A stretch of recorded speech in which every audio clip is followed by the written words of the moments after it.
Amen, choir. Salamat po sa inyong awitin. Salamat din, Milea. Nakakakalma. Kahit mainit, pagka ganun yung mga special number natin, very relaxing. Nakakakalma. Para bagang hindi mainit, parang naka-aircon tayo kanina. Amen? Salamat sa Panginoon. Minsan pa, magandang umaga po sa ating lahat. Ngayon pong umaga, tayo mag-aaral ng salita ng Panginoon at ang pag-uusapan natin ay yung buhay naman ni Caleb from the Old Testament minsan pa. Tayong lahat bago tayo mag-aaral ng salita ng Panginoon. Let us pray. Ama naming Diyos na makapangyarihan sa lahat, narito po kami ngayong umaga to worship you sa Espiritu at katotohanan. Hinihilingan po namin ang banal na Espiritu na siyang mangusap sa bawat isa sa amin. Itinataboy po namin, Panginoon, ang espiritu ng antok. Itinataboy namin, Panginoon, ang espiritu na para bagang pagod na pagod. Sa halip, Panginoon, bigyan mo kami ng masiglang espiritu ngayong umaga. Dalangin namin, Panginoon, ang paikinig namin ng inyong salita ay makinabang kami, makakain kami, mapid kami, makuha namin kung ano yung aming kailangan spiritually, magpatatag sa aming pananampalataya upang kami ay magpatuloy hanggang sa inyong pagbabalik o kaya naman, Panginoon, habang kami ay buhay pa. Tunay nga, Ama, na kay dakila nyo sa nakalipas na isang linggo. Salamat po sa mga provision, sa inyong mga pinagkakaloob na pag-iingat, mga biyaya sa aming hapagkainan, sa kalakasang katawan, sa kagalingan, Panginoon, ng aming mga karamdaman at patuloy sa pagbibigay mo, Panginoon, sa amin ng awa at biyaya. Kay dakila nyo, Panginoon, kaya marapat lamang na i-worship kayo. Marapat lamang na sambahin kayo. Marapat lamang talaga na maglaan kami ng araw para sa inyo at pasalamatan kayo na kami ay sama-samang nagpapasalamat, dumudulog sa inyo. Pinupuri ang inyong dakilang pangalan na ang araw na ito ay nakapokus lamang at ang concentration namin ay sa inyo lamang. Anumang Panginoong gawa ng kaaway na pwedeng mag-distract sa amin, huwag niyo po ipahintulot, Panginoon. Anumang Panginoong lalim ng inyong salita, naway maunawaan namin sa tulong ng banal na Espiritu sa aming kalagitnaan. At kung meron pa, Panginoong hindi ligtas, hindi alam kung saan patungo ang kanyang kaluluwa, makilala kayo, Panginoon, bilang tagapagligtas. Salamat po, pinupuri po namin kayo ngayong umaga sa pangalan ng aming Panginoong Hesus. Amen. Ang title natin, upo na po, Caleb, He has a different spirit. Sa Tagalog po itong He has a different spirit, yun pong iba espiritu nito. Kakaiba espiritu ng taong ito. Iba ito. Dahil mismong ang Panginoon ang nagbanggit dito. Numbers chapter 14, verse number 24, ito po ang pagkakaliwat ng Bible. But my servant Caleb, itong lingkod kong si Caleb na ito, because he had another spirit within him, dahil kakaiba ang kanyang espiritu, and hath followed me fully. Ibig sabihin, dahil sa kakaibang espiritu na meron si Caleb, sumunod siya sa Panginoong Kristo o sa Diyos ng wasto, ng sapat, ng buo. Him will I bring into the land wherein into he went, and his seed shall prosper or possess it. Pangako ng Panginoon, dadalhin siya kung saan yung lugar at ito ay kanyang aangkinin, kanya itong popwestuhan, makakamtan niya yung promised land na ipinangako ng Diyos sa kanya dahil sa kanyang kakaibang espiritu. Ngayong umaga, pag-uusapan natin ito, ano bang kakaibang espiritu meron si Caleb? Tingnan niyo muna ang inyong katabi. Meron ba siyang kakaibang espiritu? Ano kaya sa tansya, no? Ano kayang espiritu meron niyang katabi niyo ngayon? Espiritu ng kainipan, espiritu ng antok, espiritu na init. Tignan niyo po, makikita niyo yan sa mata. Dahil yung mata raw ang window ng kung ano ang nasa loob. Nawa, pag sinilip niyo ang inyong katabi, ang makita niyo yung espiritu na kung saan mainit na minamahal ang Diyos at handang sumamba ngayong umaga. Are you with me? Okay, meron akong tip na ibibigay sa inyo. Para daw maibsan ang inyong init, nararanasan at inip, mag-i-amen daw kayo. Kaya yung katabi mo, hindi umi-amen, may espiritu ng inip yan. Amen? Okay. Para masaya tayo ngayong umaga, para medyo lively yung worship natin. Ano? Yung talagang totoong buhay ang Diyos natin dahil tayo ay masigla rin na nagwo-worship sa Panginoon. Amen? Dahil yan ang mas katanggap-tanggap na pananambahan sa Diyos, yung talagang alive, alert, awake, enthusiastic. Amen? Okay. Ganyan po natin sasambahin ng Panginoon ngayong umaga dahil yan ang espiritu na maganda ngayong umaga. Hindi yung malulam. Dapat bawat lingon nyo sa inyong katabi, nakangiti. O lingin nyo yung katabi nyo, nakangiti ba? Ayan. Isa sa nagpapabawas ng inip, ng antok, ng init, ngumiti po kayo. Para nang sa gayon, pag tinignan tayo ng Diyos ngayong umaga, pagtingin ng Diyos sa atin, kahit mainit ang panahon, yung mga anak ko, yung mga nasa church building, ay nakangiti dahil ako'y sinasamba nila at maayos ang kanilang postura. Amen? Okay. Ngayon, pag-uusapan natin, Brother Gilo, ano bang espiritu at kakaibang espiritu mayroon si Caleb? Dahil yun ang sabi ng Diyos kakaiba espiritu itong taong ito, kakaiba ito. Anong espiritu? Number 1, di na natin pagkakatagal pa. Mabilis lang po ito, parang kidlat. Amen? Okay, number 1, the spirit of positiveness.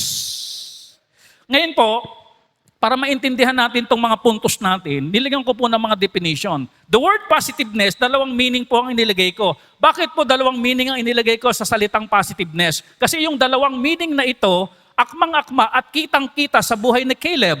Okay, una, na definition ng salitang positiveness, the fact of being full of hope and what? Confidence. Pag sinabing confidence, yung hindi ka nanginginig pag tumayo ka. Magandang umaga po sa inyong lahat. May confidence po ako.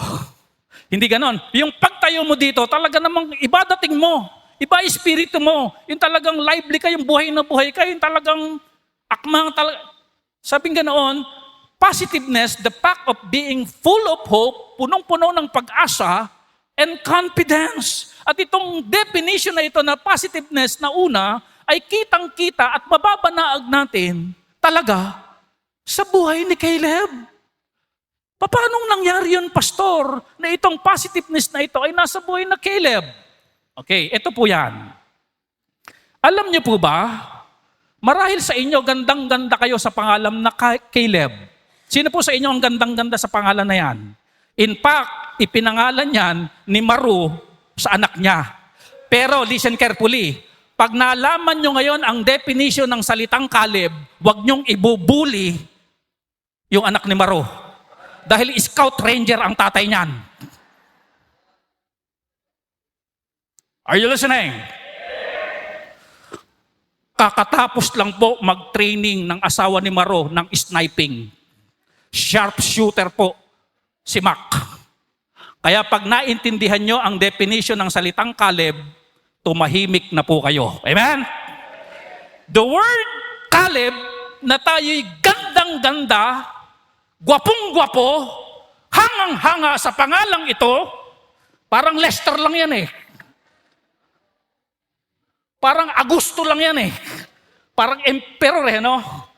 Alam niyo po ba ang ibig sabihin ng salitang Caleb? Roll BTR. Literal means dog.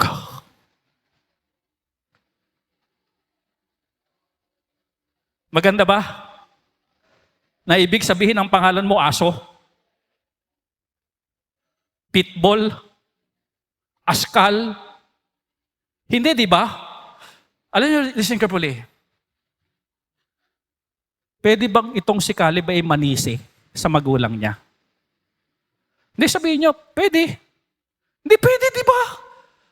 Pwede sabihin ni Caleb. Kung sino man na nagpangalan, ha? Halimbawa, example na lang natin, ang nagpangalan sa kanya yung nanay niya.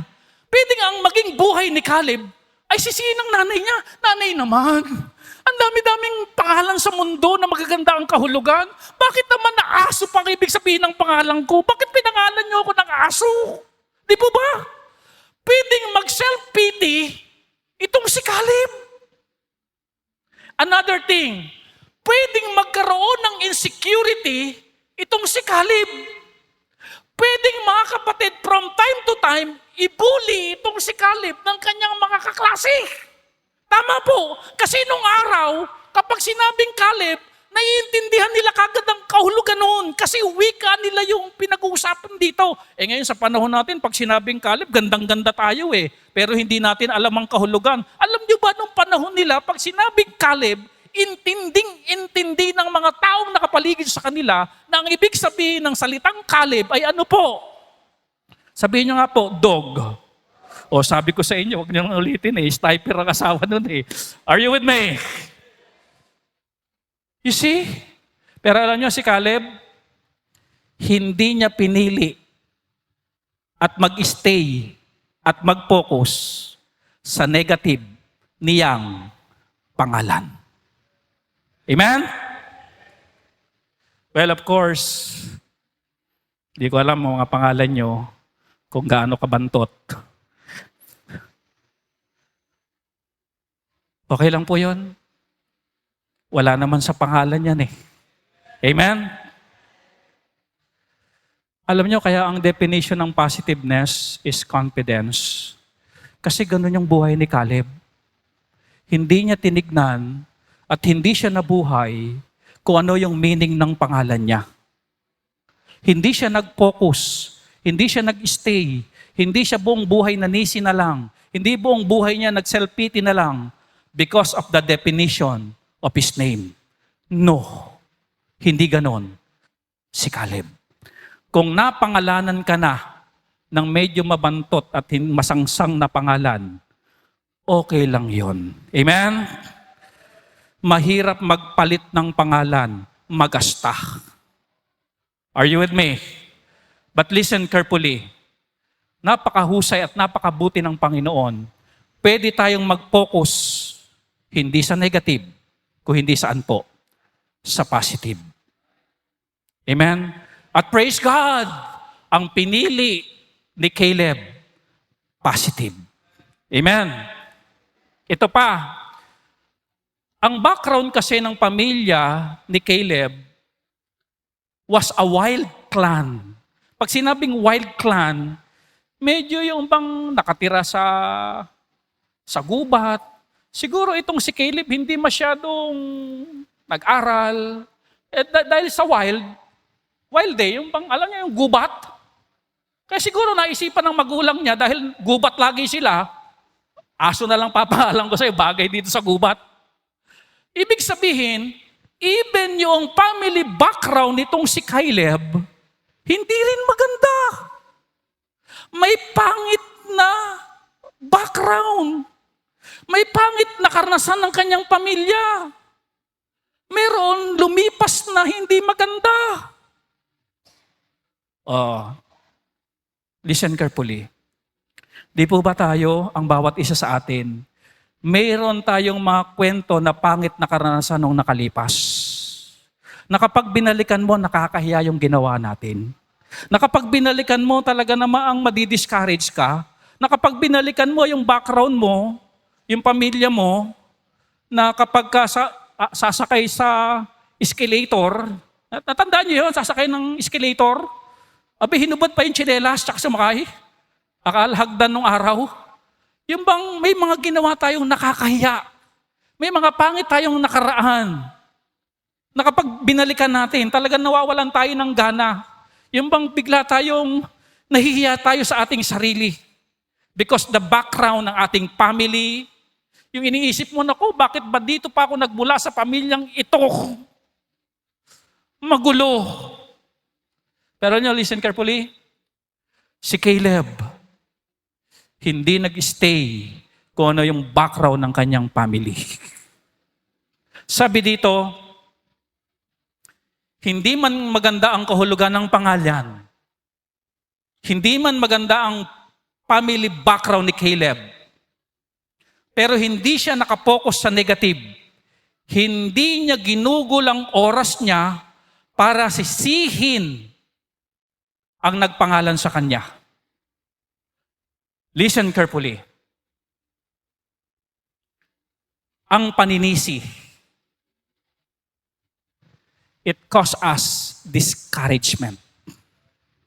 No? Yung sa halip na manisi ka, kasi ang paninisi kasi wala namang good outcome ang paninisi eh. Ang paninisi ay lalo lang paninira ng ating sitwasyon. Ang paninisi ay pananakit din ng taong sinisisi natin. Yung bang nasaktan na tayo. Pag nasaktan kasi ang tao, ang tendency, maghanap ng masisisi. At kapag ka meron ng nasisisi, nasasaktan niya yung sinisisi niya. Ibig sabihin, nasasaktan, at marami pang nasasaktan. Kaya meaning to say, kapag tayo nag-focus sa negatibong nangyayari sa ating buhay, ang buhay natin ay lalo lang lumalala yung ating sitwasyon at hindi nare-resolba kung anong negative meron tayo. Are you with me? Caleb was not probably the best educated, nor was he a cultured man, nor did he come from the royal clan, but he did have a heart for God. And that is positiveness. Pangit na pangalan, pangit na karanasan, hindi siya doon nag-focus. Sa positive siya nag-focus. Sabihin nyo nga sa katabi nyo, huwag kang mag-stay sa negative. Huwag kang mag-focus sa negative. Maiinis ka lang. Madi-discourage ka lang. Manlulumo ka lang. Hindi mo mararating pangarap mo sa buhay. Tama ba yan? Pagka ikaw ay laging ganun yung pakiramdam mo negative, mawalan ka ng ganon sa buhay. Sayang naman yung pangarap mo. Amen? Sa totoong buhay, hindi naman puro lahat negative eh. May positive rin naman nangyayari sa buhay natin. Amen?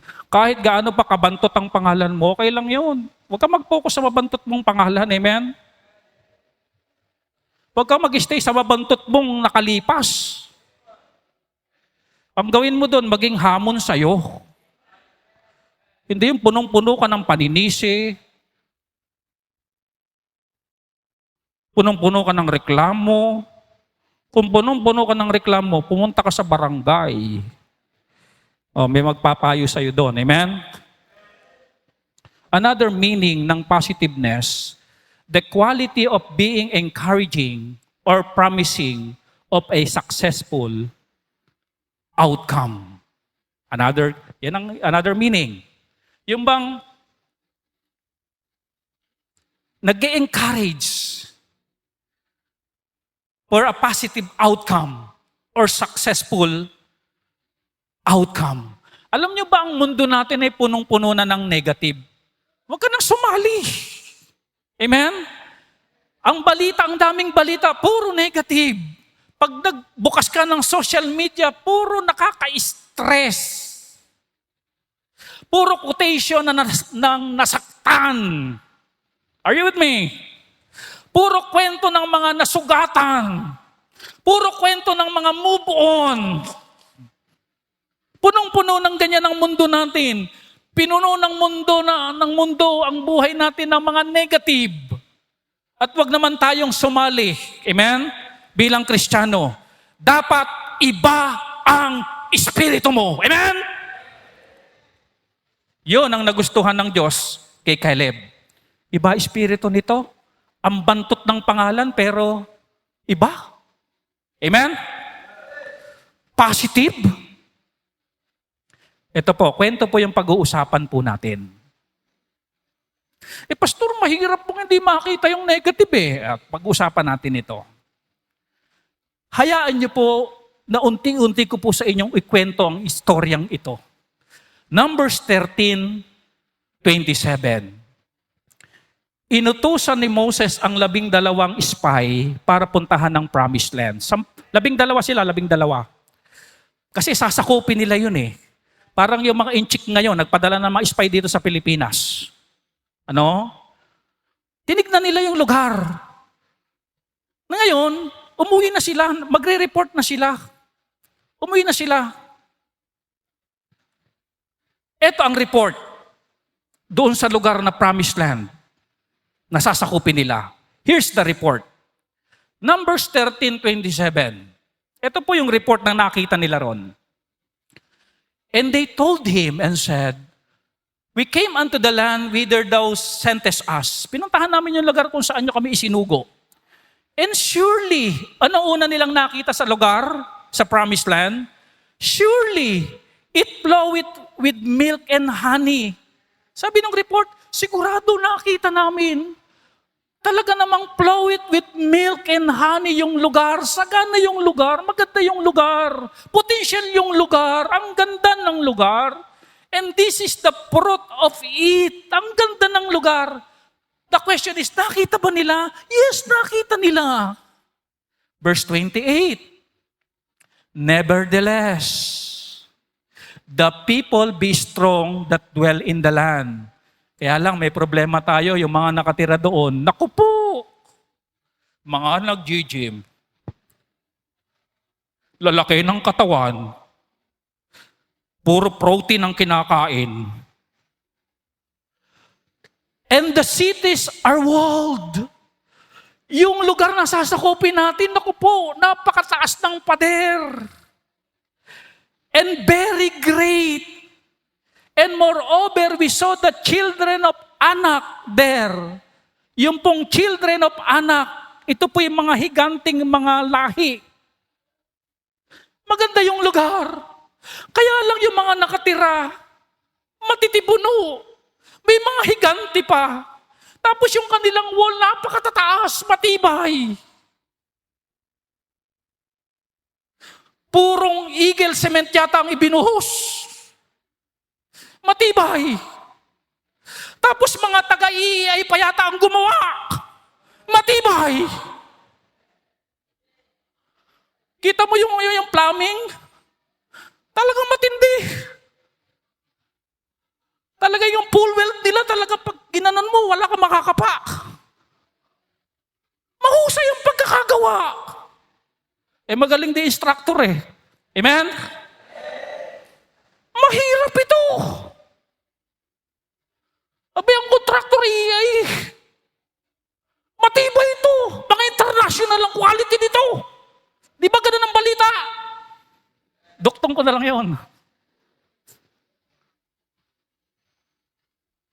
Verse 19.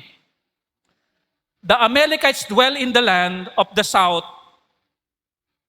Sa south, nando Amalekites and the Hittites and Jebusite and Amorites dwell in the mountains, and the Canaanites dwell by the sea and by the coast of Jordan.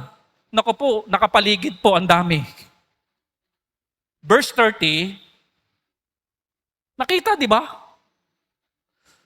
Ito na si Caleb. Tignan niyo yung espiritu ni Caleb. And Caleb stilled the people before Moses and said, let us go up at once and possess it.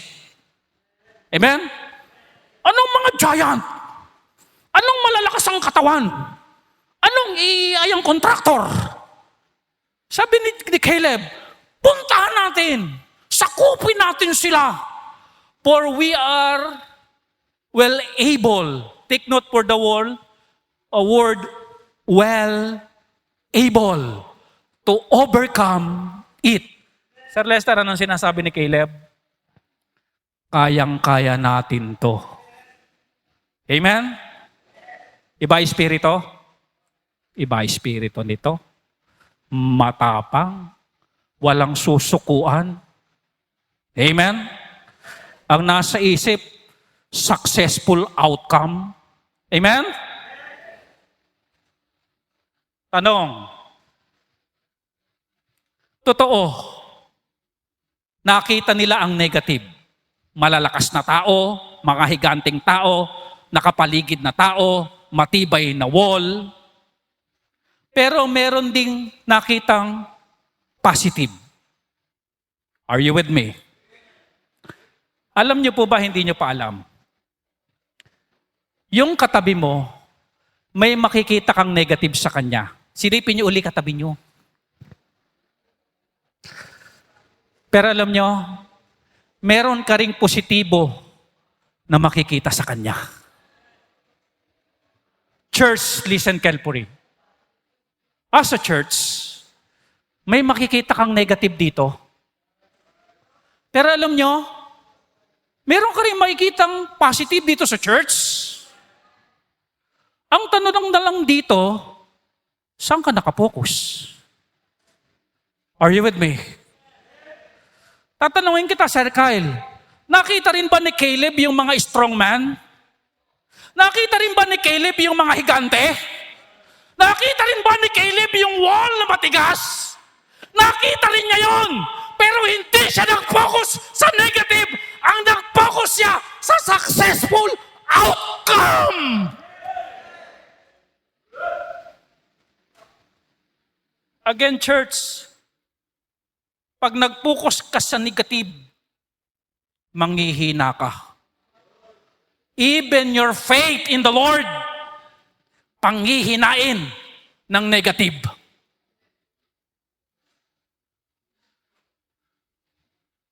Kaya, Sir JC, iba espiritu ni Caleb. Yun ang nagustuhan ng Diyos eh. Sabi ng Diyos kay Caleb, iba espiritu nito. Anong espiritu? The spirit of positiveness. Amen? Sa bahay nyo, may makikita kang negative sa asawa mo.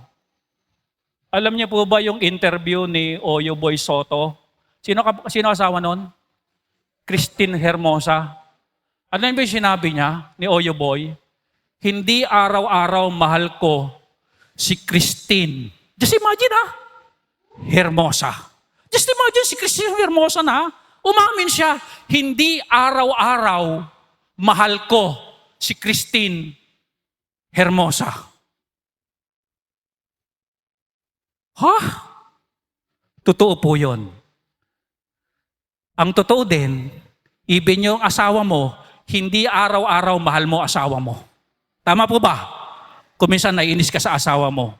Kaya alam niyo po mga kapatid, the word love is action word. Ang love po mga kapatid, hindi ito feelings. Ang love po, tinatrabaho. Pinagpapasyahan. Hindi lang ito yung nararamdaman. Tama po. Kaya itong si Caleb, meron siyang dalawang desisyon na nakitang pangyayari eh. Pero meron siyang pwedeng gawing desisyon sa nakita niyang dalawang yon. Nakita niya yung negative. Nakita niya yung positive. Pero ang kagandahan dito si Caleb, yung espiritu niya iba talaga. Ang pinili niyang pagpapasya na piliin sa buhay niya, piliin niya yung positive. Amen? Tanong, saan tayo nakapokus? Kapag naiinis ka sa asawa mo, that is negative. May nakakainis na ginawa. Pero alam nyo, kapag binulay-bulay mo kuminsan yung importance niya, yung sacrifice niya, yung pagiging matino niyang asawa, amen? Kumbaga, Brother Jaime, di ba nawawala yung inis mo kuminsan? Hindi nagtutuloy? Kasi ang positive, maganda yan sa katawan. Maganda yan sa puso. Maganda yan sa isip. At magandang attitude yung positiveness. Are you with me?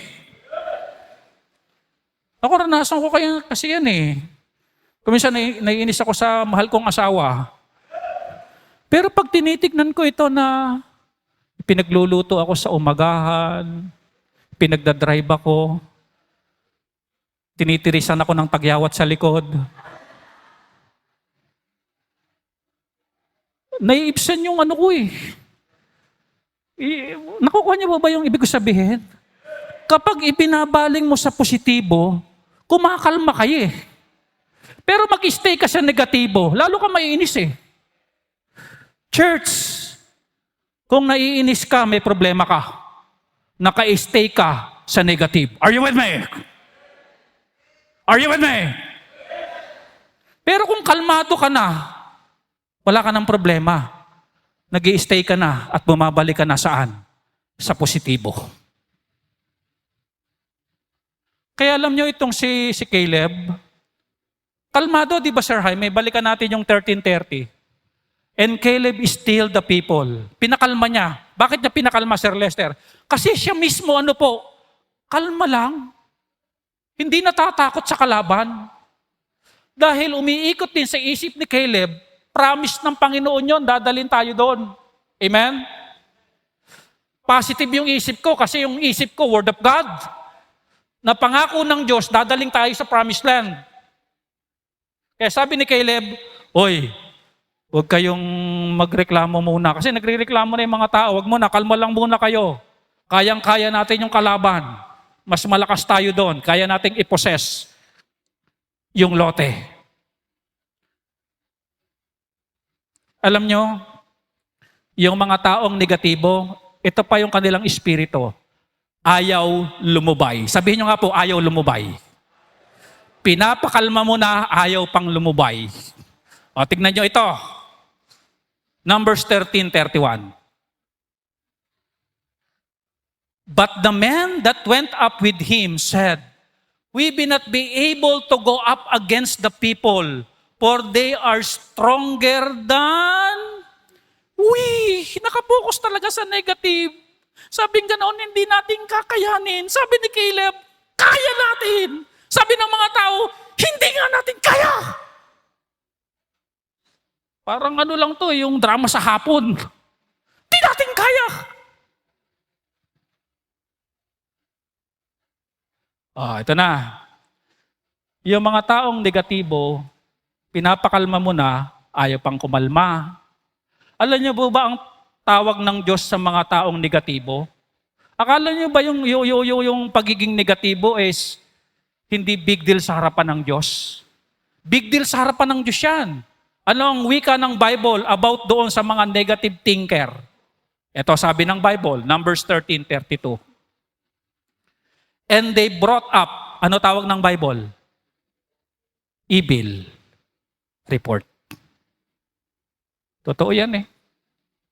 Naranasan niyo na po ba yung bang kalmang-kalma kang ganyan, nakaupo ka, nagkakape ka habang mainit yung panahon? Diba ganyan? Kalmang-kalma kang ganyan. Tapos merong biglang dumating na daldalahira. Tapos nagkwento ng negative. Aba yung pagiging kalma mo, bigla ka nang naiinis ka na rin ngayon, nagagalit ka na rin ngayon. Bakit po? Evil report. Anumang bagay na nagpapahina sa'yo, nagdi-discourage sa'yo, that is evil report. That is negative report. Kaya alam nyo, ganito. Kung gusto mong tumatag ang iyong pananampalataya, kung gusto mong ma-encourage, kung gusto mong sumigla, huwag mong hayaan na pumasok sa tenga mo ang mga evil report. I-filter mo, halimbawa yung misis mo o sino mang kasama mo sa bahay, kasama mo dito sa church na mahiling magkwento ng negative. Bino, stop na. Evil report yan. Amen? Huwag mo nang entertain. Ang ganda-ganda ng umaga ko, palulungkutin mo. Ang ganda-ganda ng umaga ko, i-discourage mo ako. Are you with me? Evil report. Yung negative. Oh, talagang magkaiba espiritu nung 10, si Caleb at saka si Joshua. Kasi si Joshua at si Caleb, merong spirit of positiveness. Amen? Magbantay. Kung ano ipinapapasok natin sa ating tenga. Ipilter. Amen? Kapag ikaw'y naaapektuhan na sinasabi ng taong kausap mo, naaapektuhan ka sa sinasabi ng mga taong nakapaligid sa iyo, pinapahina ang iyong pananampalataya, ang iyong gana sa buhay, kasalanan mo yun, pinapasok mo eh. Are you with me? Ipilter. Nakakita ka ng negative, may negative, pero hindi ako magpo-focus dyan. Pwede namang ganun eh. Are you with me? Positiveness. Pangalawa, the spirit of perseverance. The word perseverance, continued effort to do or achieve something despite difficulties, failure, or opposition. That is perseverance. Yung bang kahit hinaharangga ka, todo pa rin ang effort mo, kahit mahirap, todo pa rin ang effort mo, kahit may opposition, todo pa rin ang effort mo to achieve something. Alam niyo itong kanina, mga tagi ay kausap ko kanina, galing pa yung iba sa Aklan, sa Iloilo, sa Mindanao. Aral dito to achieve something. Amen? To achieve something.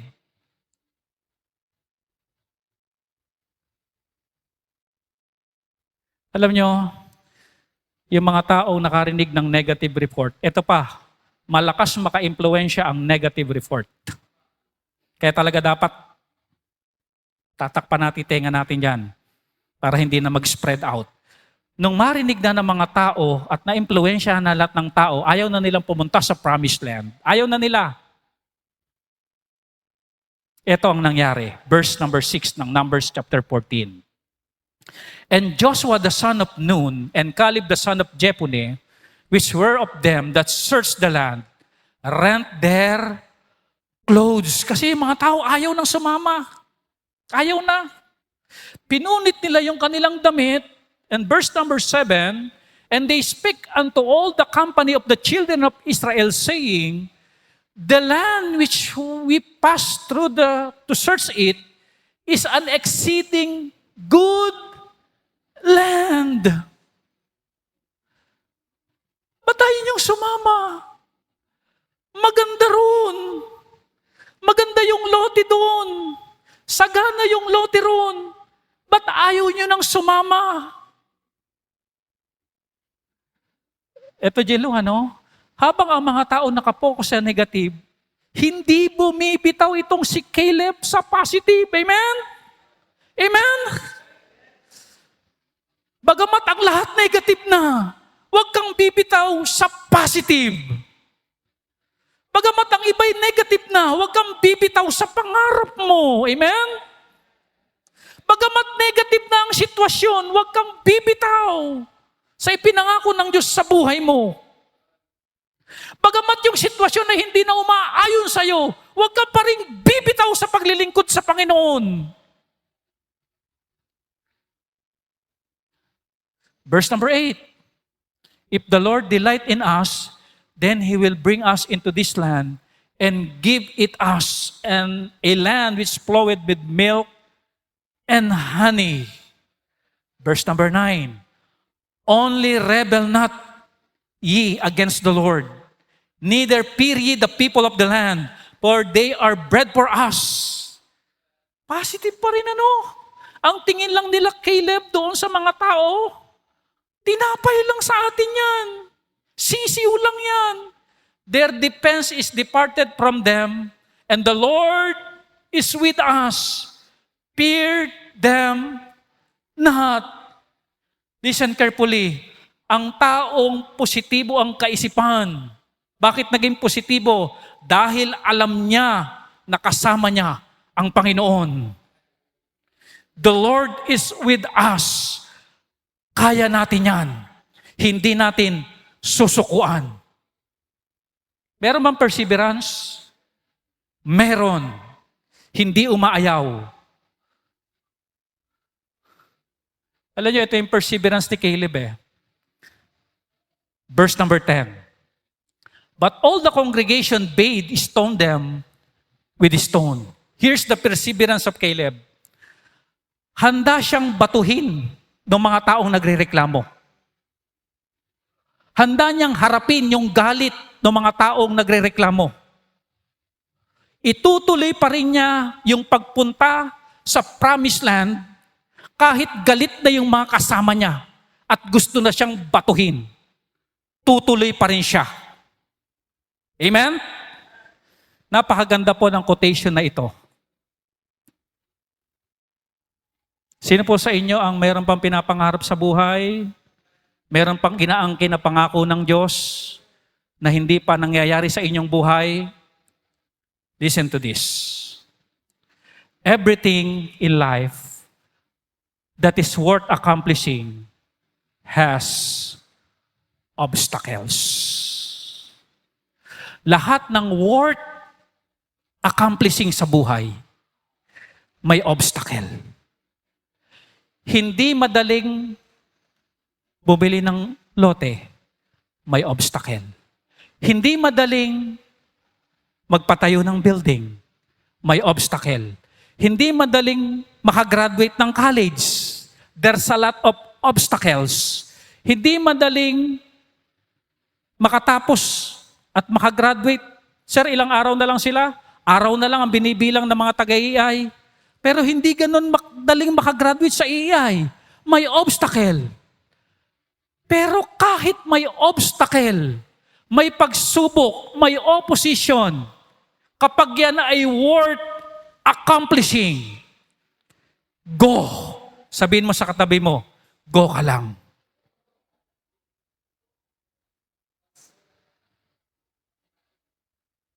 Alam niyo, ang pagpapastor ay hindi madali. Iba-iba ugali nyo. Iba-iba problema nyo. Iba-iba maturity nyo. Hindi madali. Are you with me? But worth accomplishing. Go. Amen? Hindi madali na mag-stay kayo, napakainit ng panahon. Pero ang mag-worship sa Panginoon kahit mainit, worth accomplishing. Yung bang uuwi tayo, sabi natin, mission accomplished. Naibigay ko ang araw ng linggo para sa Panginoon. Mission accomplished. Hindi madali na magtrabaho sa ibang bansa. Long distance relationship. Pero nakapagpundar, nakapagtayo ng sariling negosyo, worth accomplishing. Ano mang worth accomplishing, laging may obstacle. Amen? Huwag nyo lang irereklamo kapag dinadaanan nyo na yung obstacle. Hindi madali na magkasakit at gumaling. May obstacle. Pero worth accomplishing. Listen carefully. Kapag dumadaan kayo sa mga obstacle, again, huwag nyo lang reklamuhan. Dahil kasama yan sa buhay. Kasi kapag nagreklamo ka dyan, lalo lang bibigat yung puso mo at damdamin. Lalo lang bibigat ang sitwasyon mo. Totoo naman, may obstacle, lahat ng worth accomplishing eh. Hindi natin maiiwasan yan, amen? Pero kaya nating iwasang magreklamo. Pero kaya nating iwasan na bumigat pa ang ating sitwasyon. Pero kaya nating iwasan na mag-complain.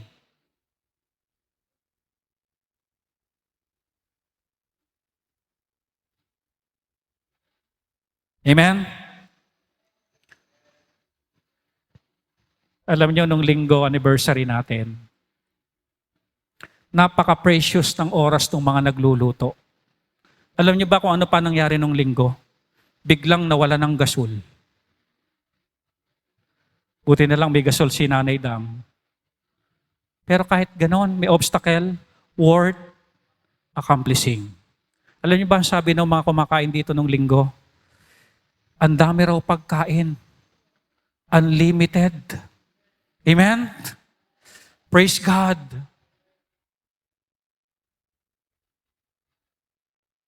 Gusto mong lumago? Worth accomplishing yan eh. Pero wawarningan kita, may obstacle. Gusto mong ayusin ang pamilya mo, tumino ang buhay nyo bilang pamilya, wawarningan kita, worth accomplishing yan. Wawarningan kita, may obstacle yan. Bibili ka ng lote, worth accomplishing yan, pero wawarningan kita, may obstacle yan. Magpapatayo ka ng bahay mo, hindi madali yan, wawarningan kita, may obstacle. Amen? Gusto mong ligawan ng isa sa mga young people dito? Subukan mo. May obstacle. Amen?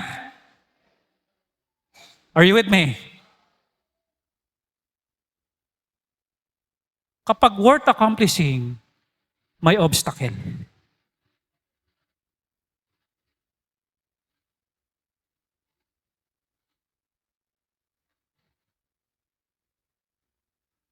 Joshua 14:10, tignan niyo po yung perseverance ni Caleb. Unang obstacle niya, handa siyang harapin yung galit ng kanyang mga kasama. Pero tutuloy pa rin siya. Obstacle lang yan eh. We can overcome the obstacle by the grace of God. Amen? Ito pa yung isa niyang perseverance. Puntahan natin ito. Joshua 14 verse number 10. And now, behold, the Lord hath kept me alive. As he said, these 45 years, even since the Lord spake this word unto Moses, while the children of Israel wandered in the wilderness, and now, lo, I am this day, 85 years old. Anong sabi ni Caleb? Ako'y 85 years old na ngayon. Kasi nasakop na nila yung lugar eh. May ilang lugar na silang nasakop. At ang sabi ni Caleb, 85 years old na ako ngayon. Ibig sabihin itong si Caleb ay senior citizen na. Nakakita na ba kayo ng 85 years old? Sino po dito ang 80 na? 80. Oh, si tatay, 80. Tay, ilang 80 ano na po kayo? 80 ano na po kayo? 81 years old. Grabe, nagmumotor pa si tatay oh. Nakasingle kanina yan. 81 years old. Itong si Caleb, 85. Tignan po natin yung perseverance niya. Verse number 11. As yet I am as strong this day as I was in the day that Moses sent me. Tignan mo, Jaime, ito. 85 years old na. Ang sinasabi ni Caleb dito, yung lakas ko, hindi nagbago. Alam niyo ba, church, isa sa nagpapahina ng katawan? Yung espiritu ng laging negatibo. Ang malakas magpatanda at magpahina ng katawan ng tao. Yung espiritu ng negatibo. Bakit, pastor? Lagi kang nabubuwisit eh. Lagi kang naiinis eh. Lagi kang nagagalit eh. Magkakasakit ka niyan. Hihina ka niyan. Pupuntahan ka ng sakit. Ang sinasabi ni Caleb dito, 85 years old na ako, pero yung lakas ko, hindi nagbago. Alam niyo, may kilala akong tao eh, si Ninong One. Napakasiyahin ng ninong ko na yan. Alam niyo ba si Ninong One, umaakit pa yan ng puno ng sampalok. Nahulog pa nga yan eh. Nabali yung kamay. Pero pagkausap mo yung taong yan, masiyahin. Pero may mga negatibo ring nangyayari sa buhay yan. Pero yung lakas niya parang hindi nagbabago. Are you with me? God is good? Gusto mo maging healthy? Mag-stay ka. Mag-focus ka sa positive. Are you with me? I'm not saying kapag masasakitin ka, negatibo ka lagi. I'm not saying na gano'n, ha? What I'm trying to say, mga kapatid, yung buhay ni Caleb. Are you with me?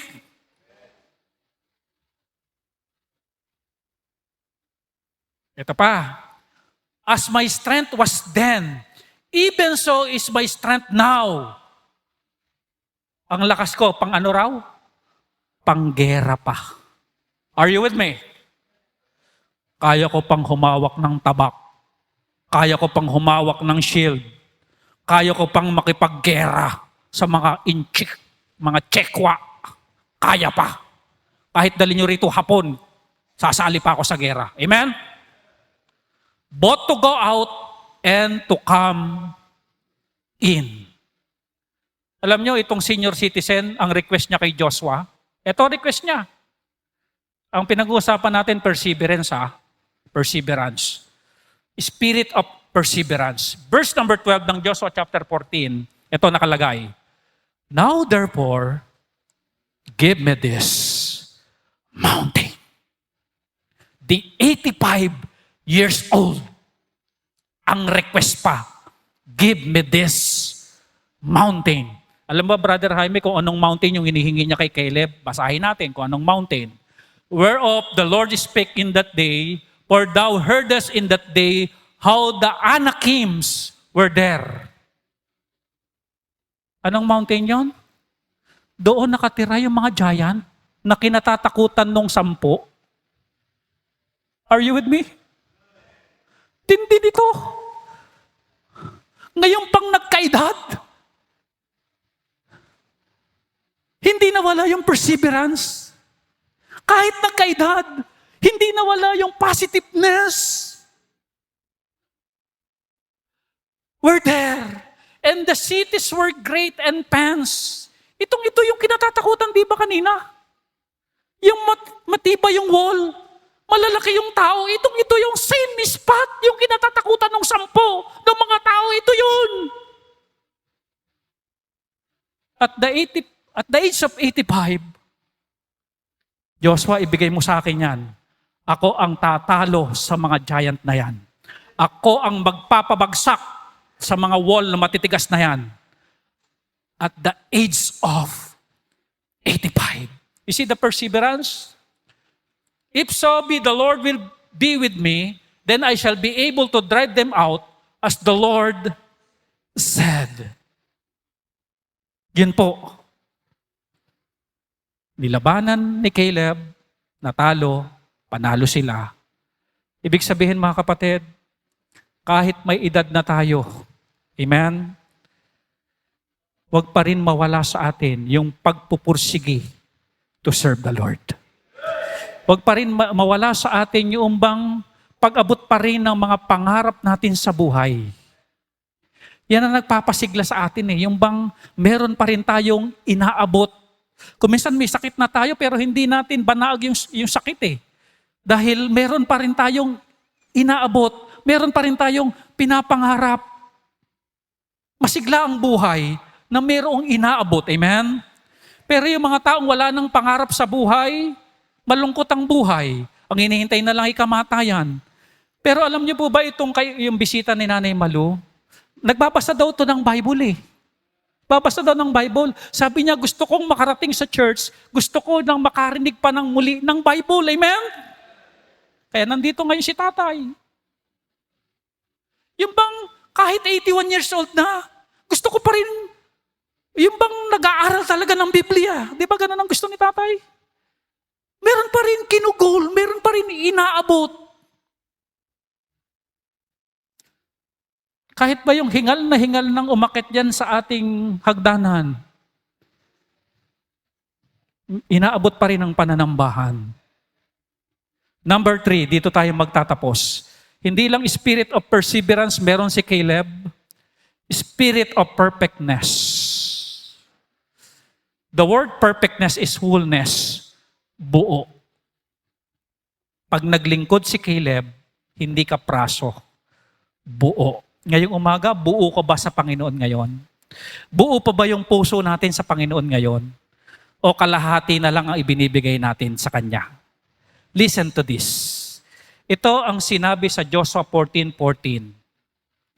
Hebron therefore became the inheritance of Caleb, the son of Jephunneh, the Kenizzite, unto this day, because that he who fully followed the Lord God of Israel. Ito yung sinasabi ni Joshua. Si Caleb, sabi ni Joshua, fully follow the Lord. Sabi naman mismo ni Caleb, nevertheless, my brethren that went up with me made the heart of the people melt, but I wholly followed the Lord my God. Abangan niyo po lagi yung merong dilaw na salita. Sabi ni Joshua, Caleb wholly followed the Lord. Sabi ni Caleb, testimony niya, I wholly followed the Lord. Sabi ni Moses, verse 9, and Moses sware unto that day, saying, surely the land whereon they feet have trodden shall be thine inheritance, and the children forever, because thou hast wholly followed the Lord. Sabi naman ni Moses, Caleb wholly followed the Lord. Are you with me? Ilang saksi na ito? Dalawa na. Sabi ganoon, totoong buong buo pag sumunod ito. Buong buo. Hindi ka praso. Buong buo ang pagsunod.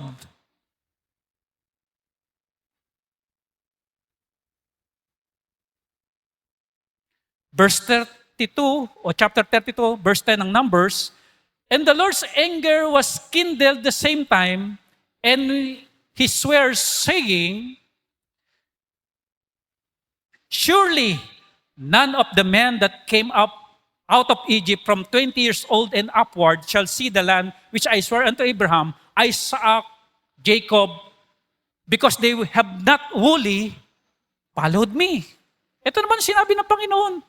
Galit na galit naman ang Panginoon sa mga hindi buong pagsunod. Church, kung ikaw ngayon ay half-hearted sa paikinig ng preaching, ayaw ng Diyos yun. Are you with me? Kung pumunta ka ngayon dito, hindi ka buo para sa Panginoon, ayaw ng Diyos yun. Dapat pupunta tayo ditong buong buo. Kung nakikinig ka ngayon ng preaching, hindi ka buong buo sa preaching, ayaw ng Panginoon yun. Gusto ng Panginoon, makikinig tayo ng preaching, buong buo. Kaya sabi ng Panginoon, dahil hindi kayo buo sa pagsunod sa akin, hindi kayo pupunta sa promised land. Hindi kayo makakarating sa promised land. Verse 12, save Caleb the son of Jephunneh the Kenizzite, and Joshua the son of Nun, for they have wholly followed the Lord. Yung dalawa, punta sa promised land. Kasi sumunod ng buo eh. Kayo, hindi.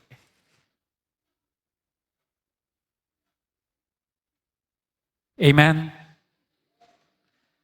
Mga kapatid, listen carefully. Kapag ikaw ay buong-buong sumusunod sa Panginoon, amen? May pagpapalang naghihintay sa'yo.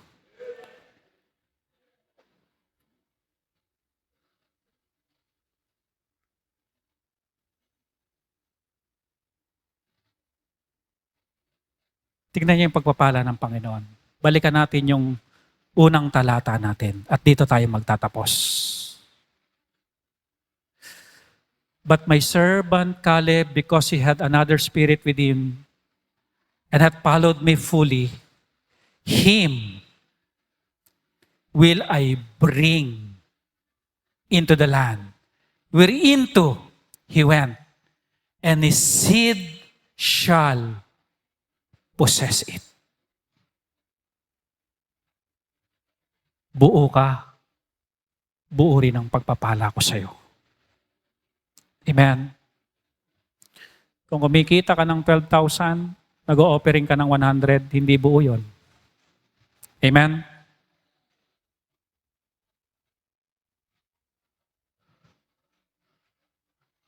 Ang tinitignan ng Diyos sa buhay natin, buo na pagsunod. Let's evaluate ourselves today. Panginoon, buo pa ba akong sumusunod sa inyo? O partial? Konti-konti? May wini-withhold ako? Kapraso lang? Hindi buo? Ayaw ng Diyos yun. Gusto ng Diyos, buo. Tayong lahat ay tatayo, kakausapin natin ang Panginoon. Anong espiritu meron tayo? Buo pa ba ang ating espiritu sa pagsunod sa Diyos? May spirit of perseverance ba tayo? Na kahit may opposition, okay lang, overcome ko ito. Kahit mayroong mga negative, okay lang, overcome ko ito. O focus ako sa positive. Kumusta tayo ngayong umaga? Anong espiritu mayroon tayo? Ang nagustuhan ng Diyos kay Caleb, iba espiritu niya. Ibang-iba kaysa doon sa 10. Ibang-iba kaysa sa majority. Nag-stand out ang spirit ni Caleb. Nawa kapatid, ngayong umaga, mag-stand out din ang ating spirito na positibo. You talk to God. Make a commitment to the Lord this morning. Meron ka bang worth accomplishing na pinapangarap sa buhay? May obstacle pero nandyan ang Diyos kasama mo. Kayang-kaya yan ang Diyos mo. Meron ka bang gino-goal? Meron ka bang sitwasyon na gustong mabago? Meron ka bang sitwasyon na gustong maayos? Hindi madali yan, may obstacle yan. Pero kaya yan ng Diyos mo. Just keep on trusting.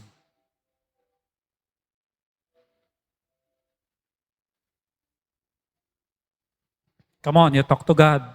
Open itong altar. Pwede tayong lumuhod dito. Sino ngayon sa inyo ang sasabihin, Panginoon, iiwasan ko na po ang mga negative?